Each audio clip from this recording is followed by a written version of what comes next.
Hai teman-teman, kembali lagi ke channel Chandra Bersaudara. Pada video kali ini kita akan belajar tema 6, panas dan perpindahannya, subtema 3, pengaruh kalor terhadap kehidupan, pembelajaran 2. Ya, apa yang akan kita pelajari? Ya, hari ini kita akan belajar mengenai yang pertama, kata kunci dari teks penjelasan serta kesimpulan isi teks penjelasan. Berikutnya kita akan belajar mengenai benda-benda yang dapat bersifat mempercepat dan menghambat perpindahan kalor. Serta kita akan belajar ciri-ciri gambar cerita. Sebelumnya jangan lupa subscribe ya supaya tidak ketinggalan video selanjutnya.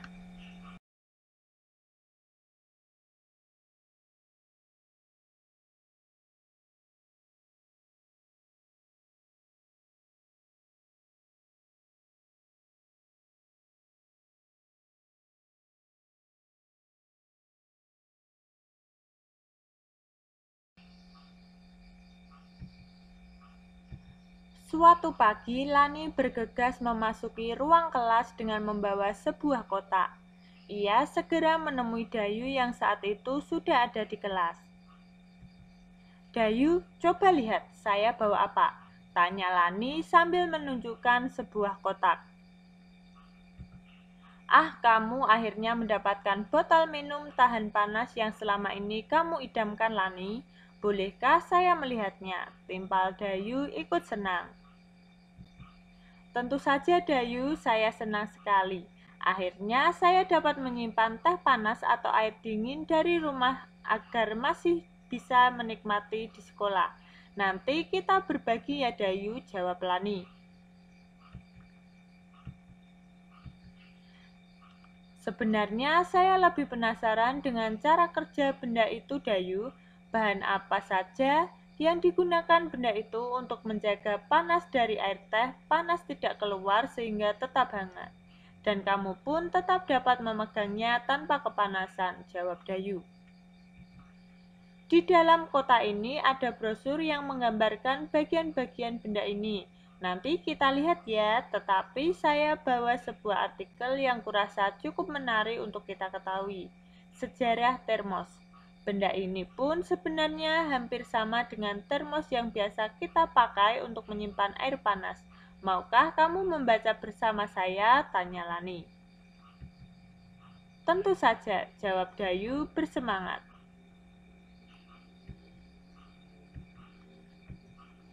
Sejarah termos. Hampir semua keluarga memiliki termos di rumahnya. Termos memang sering digunakan untuk menyimpan air panas agar tetap panas saat digunakan. Biasanya, keluarga yang memiliki bayi yang memerlukan susu setiap saat menggunakan termos untuk menyimpan air panas. Termos adalah sebuah benda yang biasanya berbentuk tabung seperti botol yang mempunyai dinding berlapis. Benda ini dirancang berbentuk seperti kaca dengan bahan mengkilap yang dapat menyimpan cairan agar tetap memiliki suhu seperti semula. Dengan dinding dalam termos yang dirancang seperti kaca, maka kalor yang terdapat pada air panas tersebut tidak bisa berpindah dengan cepat. Panas yang dikeluarkan oleh air panas tadi dapat ditahan oleh dinding dalam termos yang terbuat dari bahan mengkilap ini, sehingga air panas di dalamnya akan tetap hangat hingga beberapa saat tergantung dari ketebalan dindingnya. Saat ini, termos tidak hanya digunakan untuk menyimpan air panas, tetapi juga untuk menyimpan air dingin agar tetap dingin. Pencipta termos pertama kali pada tahun 1902 adalah James Dewar. Penemuannya didorong oleh kebutuhannya untuk menjaga agar minuman bayinya tetap hangat. Tetapi saat itu, untuk menjaga suhu minuman agar tetap hangat merupakan hal yang sulit dilakukan, terutama dalam kondisi cuaca yang dingin seperti di Eropa. Karena kebutuhan inilah, James Dewar menemukan cara membuat botol hampa udara. Botol hampa udara merupakan wadah dari kaca berdinding ganda dengan ruang di antara dindingnya dikosongkan dan ditutup rapat untuk mencegah agar panas tidak menjalar. Sementara dinding sebelah dalam botol tersebut dilapisi perak untuk mempertahankan panas. Botol hampa udara itulah yang kemudian menjadi cikal bakal lahirnya termos. Botol hampa udara buatan James Dewar dan penutup buatan mertuanya sampai sekarang dapat dilihat di Museum Ilmu Pengetahuan di London. Berdasarkan bacaan, tuliskanlah hal-hal penting pada setiap paragraf dengan menggunakan kalimat lengkap. Tuliskanlah pada tabel berikut. Ya, disajikan suatu tabel yang berisi 2 kolom. Kolom pertama ialah paragraf dan kolom kedua hal-hal penting. Pada paragraf 1, hal-hal pentingnya yang pertama, hampir semua keluarga memiliki termos di rumahnya. Yang kedua, termos adalah sebuah benda yang biasanya berbentuk tabung seperti botol yang mempunyai dinding berlapis. Yang ketiga, dengan dinding dalam termos yang dirancang seperti kaca, maka kalori yang terdapat pada air panas tersebut tidak bisa berpindah dengan cepat. Paragraf kedua, hal-hal pentingnya yang pertama, pencipta termos pertama kali pada tahun 1902 adalah James Dewar. Yang kedua, penemuannya didorong oleh kebutuhannya untuk menjaga agar minuman bayinya tetap hangat. Pada paragraf ketiga, hal-hal penting yang pertama, James Dewar menemukan cara membuat botol hampa udara yang kemudian menjadi cikal bakal lahirnya termos. Yang kedua, botol hampa udara buatan James Dewar sekarang dapat dilihat di Museum Ilmu Pengetahuan di London. Rangkailah kalimat-kalimat yang berisi informasi penting dari paragraf di atas tadi menjadi sebuah tulisan satu paragraf yang menggambarkan isi dari bacaan. Gunakan kalimat yang lengkap, kata-kata baku, dan ejaan yang tepat. Ya, hampir semua keluarga memiliki termos di rumahnya. Termos adalah sebuah benda yang biasanya berbentuk tabung. Pencipta termos pertama kali pada tahun 1902 adalah James Dewar. James Dewar menemukan cara membuat botol hampa udara yang kemudian menjadi cikal bakal lahirnya termos. Botol hampa udara buatan James Dewar sekarang dapat dilihat di Museum Ilmu Pengetahuan di London. Ya, apakah kamu menemukan sesuatu yang menarik? Apakah kamu memiliki pemahaman yang sama tentang isi bacaan tersebut? Setelah itu, jawablah pertanyaan berikut ini. Tuliskan jawabanmu dengan menggunakan kalimat yang lengkap dan kata-kata yang baku. Yang pertama, apakah fungsi sebuah termos? Ya. Termos digunakan untuk menyimpan air panas agar tetap panas saat digunakan.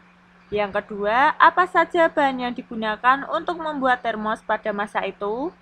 Ya, bahan yang digunakan pada masa itu adalah botol hampa udara, merupakan wadah dari kaca berdinding ganda dengan ruang di antara dindingnya dikosongkan dan ditutup rapat.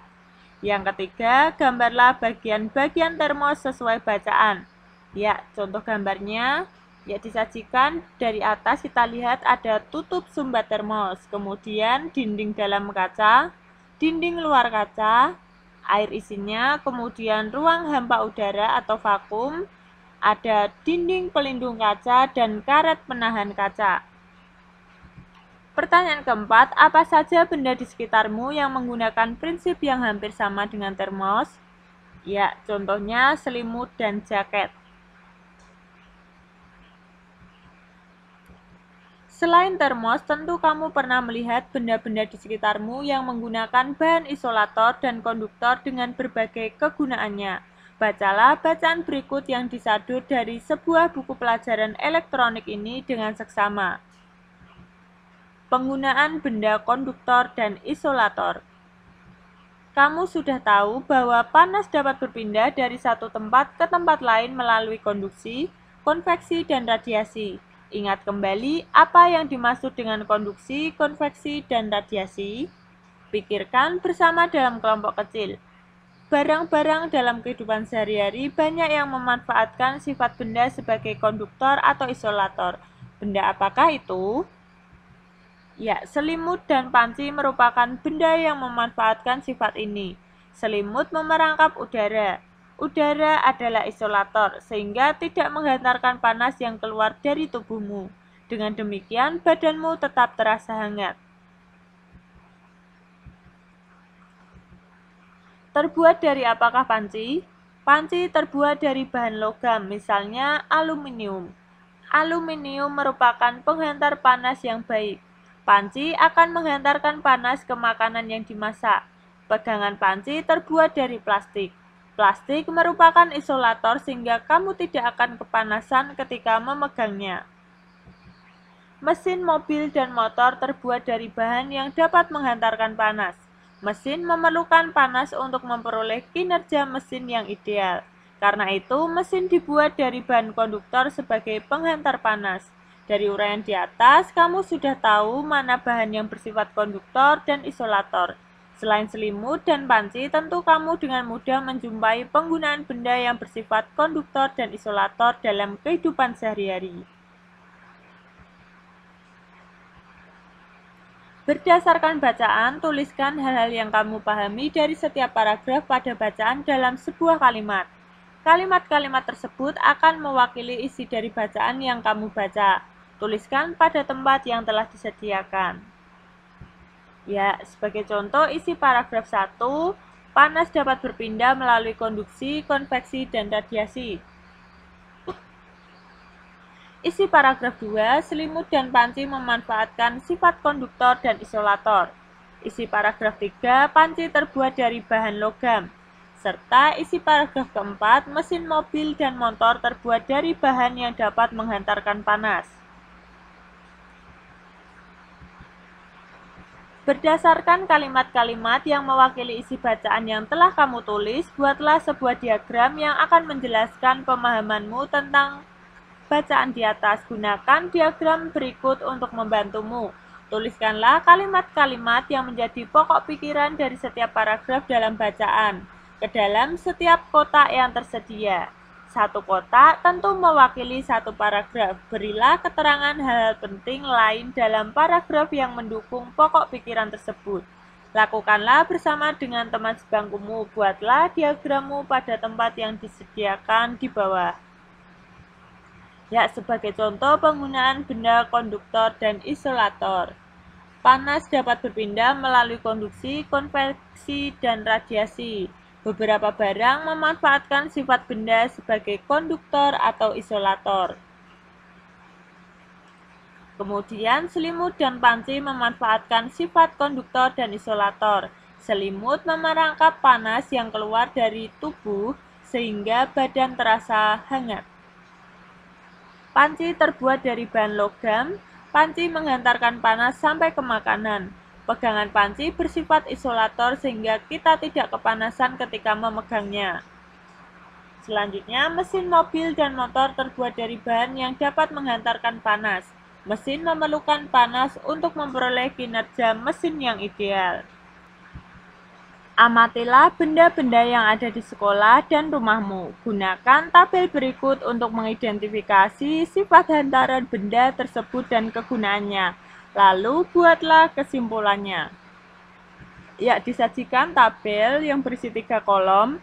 Ada nama benda atau alat di sekolah, kemudian sifat hantaran dan kegunaan. Yang pertama ada bel listrik, sifat hantaran konduktor, kegunaan penanda waktu masuk atau istirahat. Yang kedua sarung tangan, sifat hantaran isolator, kegunaan menjaga tangan tetap hangat. Yang ketiga termos es, sifat hantaran isolator, kegunaan menjaga es tidak mencair. Yang keempat jaket, sifat hantaran isolator, kegunaan menjaga badan tetap hangat. Berikutnya solder, sifat hantaran konduktor, kegunaan menyambung atau memasang komponen elektronik. Ya, selanjutnya ada setrika, sifat hantaran konduktor, kegunaan merapikan baju. Nama benda berikutnya panci, sifat hantaran konduktor, kegunaan memasak dan merebus air. Selanjutnya ada termos, sifat hantaran isolator, kegunaan menjaga air tetap panas. Benda berikutnya, spatula, sifat hantaran, isolator, kegunaan mengambil masakan dari wajan. Dan yang terakhir ada selimut, sifat hantaran, isolator, kegunaan menjaga badan tetap hangat. Ya, buatlah kesimpulan terhadap kegiatan yang telah kamu lakukan. Kesimpulannya, panas dapat berpindah dari satu tempat ke tempat lain melalui konduksi, konveksi, dan radiasi. Ketiga, cara perpindahan panas dapat dimanfaatkan dalam kehidupan sehari-hari. Demikian pembelajaran pada video kali ini, semoga bermanfaat ya, dan sampai jumpa di pembelajaran berikutnya. Bye-bye.